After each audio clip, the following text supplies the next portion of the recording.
जी अस्सलाम वालेकुम नाज़रीन, आप देख रहे हैं एशियन डिजिटल नेटवर्क और मैं हूं आपकी होस्ट फरीदा राजपूत। नाज़रीन, जैसे कि आप लोग जानते हैं, मुल्क पाकिस्तान में टैलेंट की कमी बिल्कुल भी नहीं है और हमारा एशियन डिजिटल नेटवर्क हमेशा से टैलेंट को प्रमोट करता आ रहा है। इस वक्त हमारे साथ एक ऐसे हिजाम भाई मौजूद हैं जो कि बाल काटने के साथ साथ बहुत ही खूबसूरत आवाज़ में नाते रसूल मकबूल पढ़ते हैं।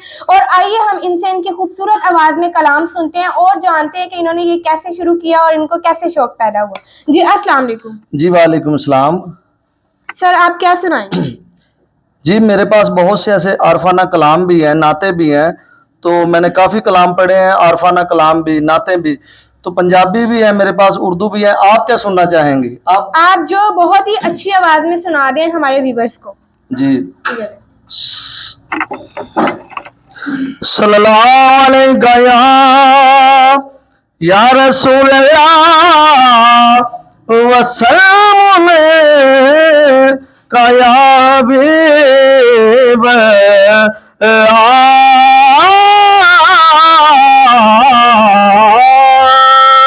गली अली दी कर दे असावां दा, गली अली दी कर दे असावां दा सामान खत्म हो जांदा है। किसे दा यारो नहीं मुकदा, इंसान खत्म हो जांदा है। किसा अली दा यारो नहीं मुकदा, इंसान खत्म हो जांदा है। ते है दर्द दर ते हर दिल दा, है दर्द दर ते हर दिल दा अरमान खत्म हो जांदा है। ओ दूजा पैर रकाब च नहीं रखदे, कुरान खत्म हो जांदा है। दूजा पैर रकाब च नहीं रखदे, कुरान खत्म हो जांदा है। बलगल उला बे कमाल ही, कशफत दुजा बे जमाल ही, हसनत जमीओ खसाल ही, सल्लल्लाहु अलैहि व आलिहि, सल्लल्लाहु अलैहि व आलिहि। और जदों कर्म करन सरकार, जदों कर्म करन सरकार ते जग तो लुकदे नहीं। जदों कर्म करन सरकार ते फिर जग तो लुकदे नहीं। ओ माली जोंदे होण ते बूटे सुकदे नहीं, माली जोंदे होण ते बूटे सुकदे नहीं। और जदों कर्म करन सरकार ते जग तो लुकदे नहीं, माली जोंदे होण ते बूटे सुकदे नहीं। ते काफ कखां दियां कुलियां रहन खड़ियां, काफ कखां दियां कुलियां रहन खड़ियां, चूनेदार हवेलियां बई तै जांदियां। औखड़े सौखड़े नंग जांदे, गल्लां याद सजना दियां रह जांदियां। ते जदों मलक मौत ने आन पाया फेरा, मेहंदियां हत्थां उत्ते लगियां बई रह हो जांदियां। इस शामा पे उदों याद आउंदे, जदों गल मुसीबतां ओ पै जांदियां। वारिस शामा पे उदों याद आउंदे, जदों गल मुसीबतां पै जांदियां। ते कफ कखां दियां कुलियां रहन खड़ियां, चूनेदार हवेलियां बई तै जांदियां।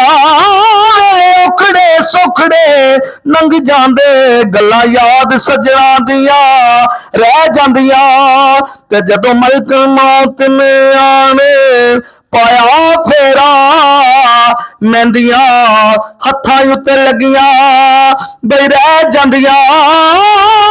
इस शामा पे उदों याद आउंदे, जदों गल मुसीबतां पै جاندیاں.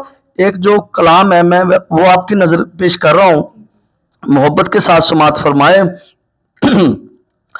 ہاں وچھوڑے دے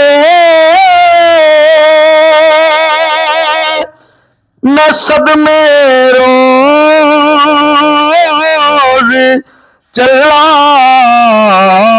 یا رسول اللہ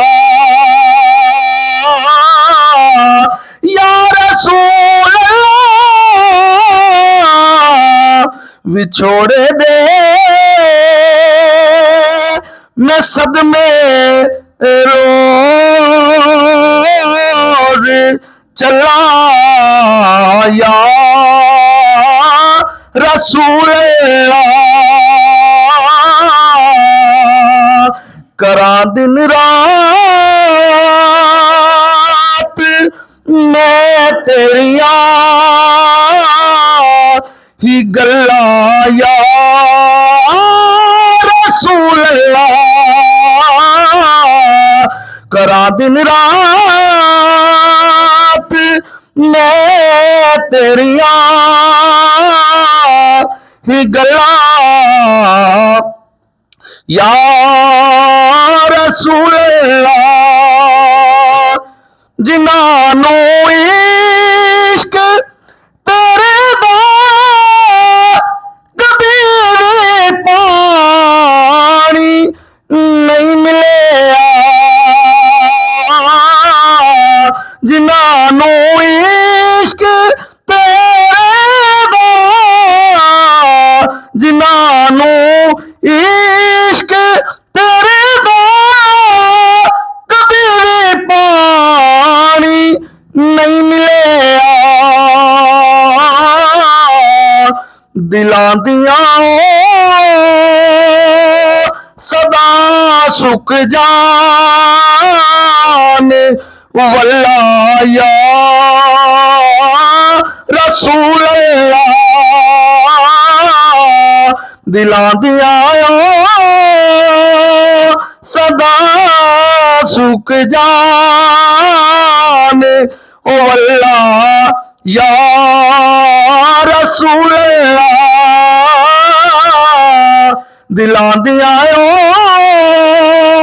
صدا دلاں دیاں صدا سک جان واللہ یا رسول اللہ ہوائے وگ دیے لے جا اتھرو میرے ویر ہوائے وگ دیے لے جا اتھرو میرے ویر تے آکھی اور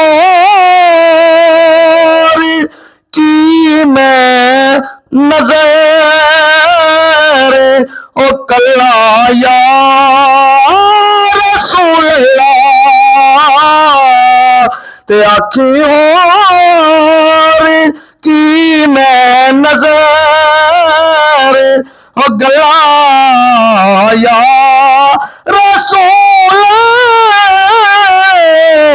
اللہ تے آکھی اور کی میں نظر کلا یا